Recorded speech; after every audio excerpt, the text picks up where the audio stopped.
जय श्री गणेश। आप सभी को सकट चौथ की ढेरों शुभकामनाएं। आज हम बात करेंगे कि सकट चौथ, जिसे तिल चौथ, तिलकुटनी चौथ कहा जाता है या माघी चौथ के नाम से भी जाना जाता है, किस दिन है, व्रत किस दिन किया जाएगा, व्रत करने की विधि क्या है, व्रत के नियम क्या हैं, क्या पहनना चाहिए, क्या खाना चाहिए, जो बायना निकालते हैं सास को अगर देते हैं तो किस प्रकार से बायना निकालना चाहिए, कथा कब सुननी चाहिए, कौन सी कथा सुननी चाहिए, पूजा विधि क्या रहेगी, भगवान को भोग क्या लगाना है, तिल के जो लड्डू बनाते हैं या तिलकुटा बनाते हैं उसकी विधि क्या है, कैसे बनाया जाना चाहिए, ये संपूर्ण जानकारी आपको आज के इस वीडियो के माध्यम से प्रदान की जाएगी। साथ ही ये भी बताएंगे कि वो कौन से कार्य हैं जो आपको इस दिन नहीं करना चाहिए।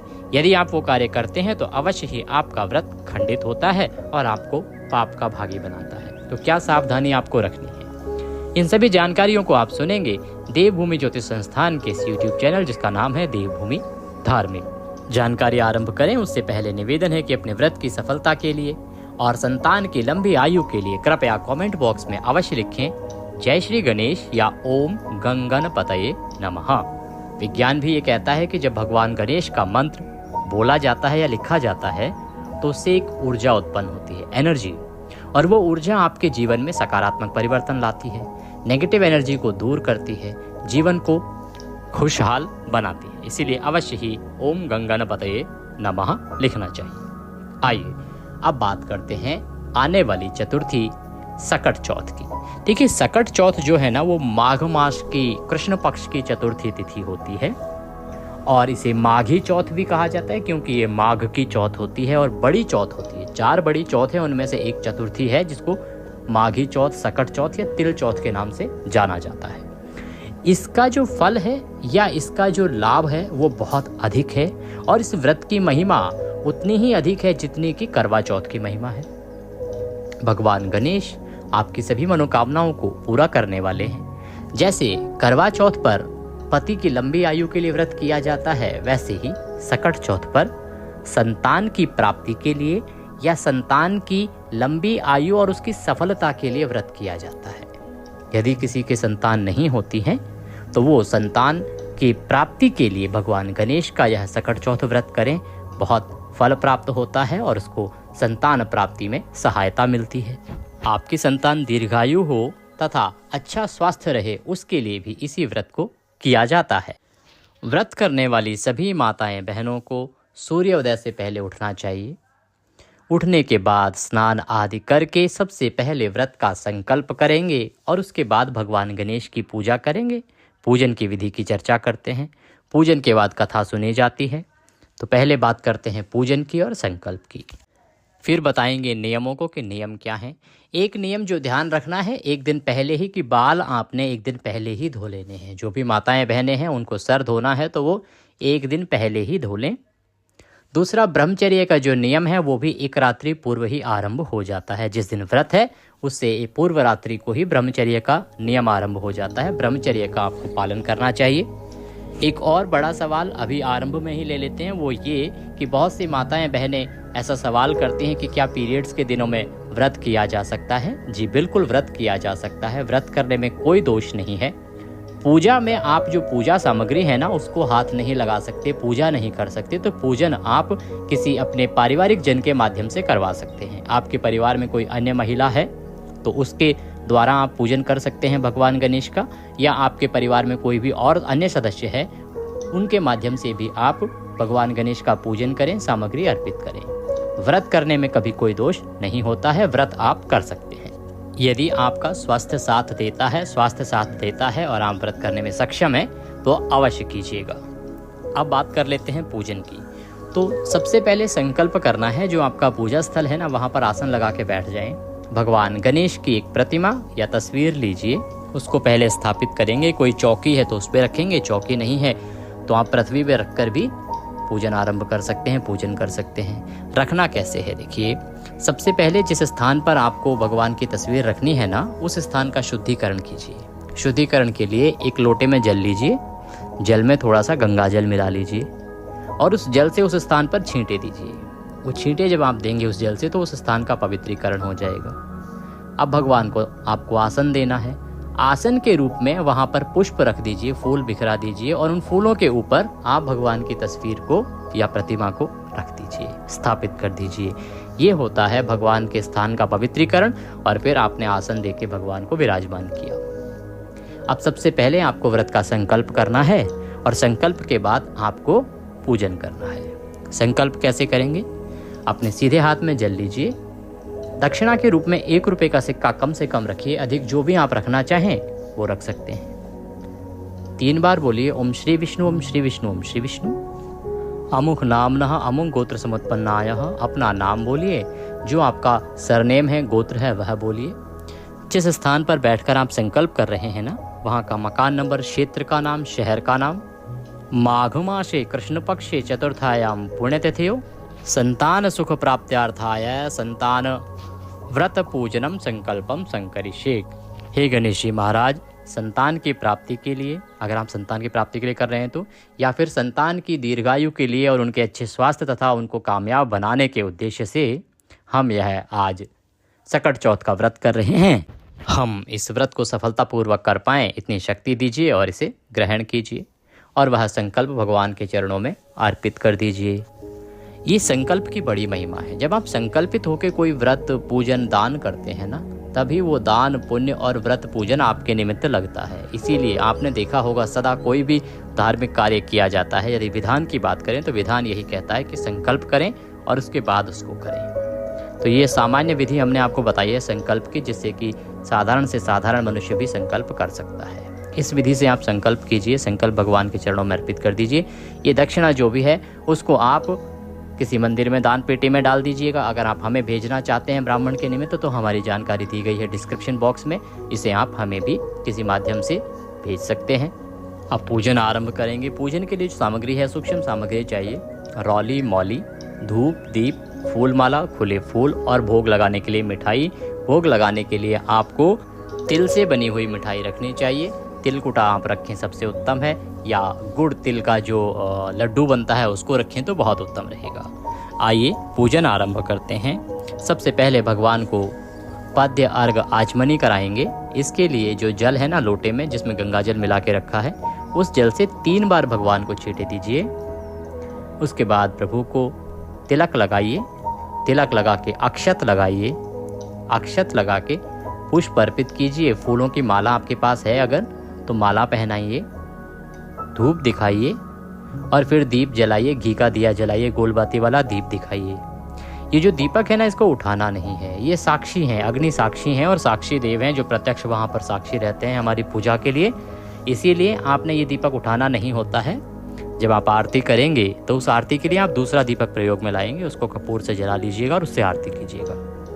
धूप दिखाइए, दीप दिखाइए, नैवेद्य अर्पित कीजिए। नैवेद्य में क्या, जो आपको हमने मीठा बोला था, तिल से बनी हुई कोई भी मिठाई आप रख सकते हैं। सबसे उत्तम तिलकुटा होता है या तिल के लड्डू होते हैं, इसीलिए इसे तिल चौथ या तिलकुटनी चौथ भी कहा जाता है। इसका विशेष महत्व है। इस दिन तिल का भोग आपको भगवान गणेश को लगाना ही चाहिए। तो तिलकुटा भगवान गणेश को अर्पित कीजिए। उसके बाद जल आचमनी कराइए। जल आचमनी के लिए जल के छींटे दीजिए।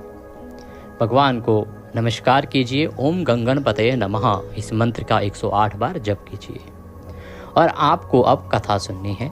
सकट चौथ की जो कथा है, अगर आपके पास कथा है तो पढ़िए, नहीं है तो सुनिए। आपके इसी चैनल पर प्रत्येक चतुर्थी की कथा, जो पौराणिक कथा होती है, जो पुराणों में वर्णित है, जो सही कथा, ओरिजिनल जिसे कहते हैं ऑथेंटिक कथा जो होती है, वही सुनाई जाती है। तो आप उस कथा का लाभ लेना ना भूलें और वह कथा अवश्य ही सुने। कथा सुन के भगवान गणेश की आरती कीजिए और उसके बाद आप अपने दैनिक कार्यों को कर सकते हैं, क्योंकि जो व्रत है वो तो अर्घ देने के बाद ही खोला जाता है। सायंकाल को चंद्रमा को आपने अर्घ देना होता है। दैनिक कार्य जब आप करेंगे तो कुछ नियमों का आपको पालन करना है। एक तो ये कि आपको किसी के प्रति वैर भाव नहीं रखना है, मन को शांत रखना है, किसी पे क्रोध नहीं करना है, किसी के साथ ईर्ष्या का भाव नहीं रखना है, किसका अहित नहीं करना है, और साथ ही भगवान के चरणों में मन को लगाते हुए शांत मन से दिन को व्यतीत करना है। दिन में शयन नहीं करना है, दिन में सोना नहीं है। व्रत वाले दिन अन्न आदि ग्रहण नहीं करना है। देखिए, व्रत का जो विधान है वो निर्जल का है कि आप जल भी ग्रहण नहीं करते, परंतु हम कभी आपको ये सलाह नहीं देंगे कि सबको इसी प्रकार से करना है। आपका शरीर जैसे आपका साथ दे वैसे कीजिए, क्योंकि पहले आपकी सेहत है, पहले आपका स्वास्थ्य है। स्वास्थ्य का ध्यान रखते हुए आपको व्रत के नियमों का पालन करना है। अगर आप निर्जल रह के व्रत कर सकते हैं तभी व्रत कीजिए। शरीर को कष्ट दे के या परेशानियों में डाल के निर्जल रह के व्रत ना कीजिए। जो भी गर्भवती माताएं बहनें हैं उनको विशेष ध्यान रखना चाहिए। उनको समय समय पर अपने, क्योंकि गर्भस्थ शिशु की सेहत का भी ध्यान रखना है। आप दिन में पानी तो पी ही सकते हैं, आप चाहें तो जूस भी ले सकते हैं, परंतु ध्यान रखें किसी प्रकार का मसाले का प्रयोग उसमें ना हो। आप जूस आदि लेते रहिए, इसमें कोई दोष नहीं है। देखिए, भगवान कहते हैं कि व्रत आपकी सेहत के अनुसार होना चाहिए। जब आप बहुत तंदुरुस्त हैं और निर्जल रह के व्रत करने के सक्षम हैं तो निर्जल रह के कीजिए। जब आप सक्षम नहीं हैं, आपका शरीर उतना साथ नहीं दे रहा है, देखिए पूरे जीवन शरीर एक सा नहीं रहता, हारी बीमारियां कुछ ना कुछ लगा ही रहता है, तो उसी के अनुसार आपको व्रत करना चाहिए। जब जैसा स्वास्थ्य रहे वैसे वैसे आप व्रत करते जाइए। इस प्रकार से आपको ब्रह्मचर्य का पूरे दिन पालन करना है। अगले दिन तक आपको ब्रह्मचर्य का पालन करते रहना है। सायंकाल को आपने चंद्रमा को अर्घ देना है। अच्छा, कुछ लोगों के यहाँ पे क्या है, चौथ माता पूजी जाती है, तो चौथ माता की पूजा वो शाम को करते हैं। सुबह भगवान गणेश का पूजन करके और उसके बाद वो कुछ पानी वानी पी लेते हैं, कथा कर लेते हैं और फिर पानी पी लेते हैं, और सायंकाल को चौथ माता को पूजते हैं और चौथ माता की पूजा करने के बाद ही चंद्रमा को अर्घ देते हैं और फिर आप व्रत पूर्ण करते हैं। चौथ माता कैसे पूजते हैं, देखिए चौथ माता की एक मानव आकृति बनाई जाती है दीवार पे, और उसके आगे कंडे पर, उपले पर एक अग्नि जलाई जाती है। उसके ऊपर जब हम घी डालते हैं तो अग्नि प्रज्वलित हो जाती है, एक ज्योत जलाई जाती है माता के लिए। जब उस कंडे पर अग्नि प्रज्वलित होती है तो कहा जाता है कि चौथ माता आ गई हैं, और उसके बाद चौथ माता को भोग लगाया जाता है। तिलकुटे का भोग लगता है विशेष रूप से, जिसकी हम चर्चा भी कर रहे हैं। तो तिलकुटे का भोग लगाया जाता है और उसके बाद माता को भोजन करा के, भोग लगा के फिर चंद्रमा को अर्घ दिया जाता है। इस विधि से भी करते हैं। अगर आपके यहाँ भी चौथ माता पूजी जाती है तो आप इस विधि को भी अपना के और पूजन कर सकते हैं। यदि आपको जानकारी ना हो कि किस विधि से करना चाहिए तो आप कमेंट बॉक्स में लिख के पूछ लीजिएगा, हम आपको अवश्य ही बता देंगे। अभी आपको बताएंगे कि किस दिन आपको व्रत करना है और चंद्रोदय समय क्या रहेगा। पहले जान लेते हैं चंद्रमा को अर्घ कैसे देना है, कब देना है और क्या देना है। सायंकाल को जब रात्रि को चंद्रमा उदित होगा, देखिए ज़्यादातर प्रांतों में भारत की अगर बात करें तो 9 बजे के बाद ही चंद्रमा उदय होने का समय है इस बार। तो उस दिन आपको जब चंद्रमा उदित होगा तो जो जल है, सुबह जिस लोटे से आपने पूजन किया होगा उसी में कथा सुनते समय कुछ लोग गेहूं के या चावल के दाने डाल देते हैं, और उस जल में सायंकाल को आपको थोड़ा सा कच्चा दूध मिलाना चाहिए, सफ़ेद पुष्प उसमें डालना चाहिए, और उससे आपको चंद्रमा को अर्घ देना है। जब आप चंद्रमा को अर्घ देंगे तो ओम सह चंद्रमसे नमः, ओम सह चंद्रमसे नमः, ओम सह चंद्रमसे नमः, इस मंत्र का जाप करेंगे। चंद्रमा को अर्घ देने के बाद एक परिक्रमा करेंगे वहीं खड़े खड़े, और प्रणाम करके फिर आप अपना व्रत पूर्ण करेंगे। भोजन में आपको तिलकुटे का प्रसाद अवश्य ही ग्रहण करना चाहिए। जब आप व्रत खोल रहे हैं रात्रि को तो तिलकुटे से ही आपको जो व्रत है उसको खोलना चाहिए। जब आप पूजन कर रहे हैं तो आपको काले वस्त्रों का प्रयोग बिल्कुल नहीं करना चाहिए, वर्जित है, ये दोषपूर्ण होता है। आपको अगर हो सके तो लाल कपड़ों का प्रयोग करना चाहिए, लाल वस्त्र पहने, पूरा श्रृंगार करें, श्रृंगार करके और फिर भगवान गणेश का, चौथ माता का पूजन करेंगे और चंद्रमा को अर्घ देंगे। तामसिक पदार्थों का प्रयोग घर में बिल्कुल वर्जित है, बिल्कुल नहीं होना चाहिए। शुद्धता का ध्यान रखना चाहिए और ब्रह्मचर्य का पालन आपको पूर्ण रूप से करना चाहिए, अन्यथा व्रत खंडित हो जाता है। आपको ब्रह्मचर्य को नहीं छोड़ना चाहिए किसी भी हालत में। तो ये हो गए आपके व्रत के नियम, पूजा विधि हो गई।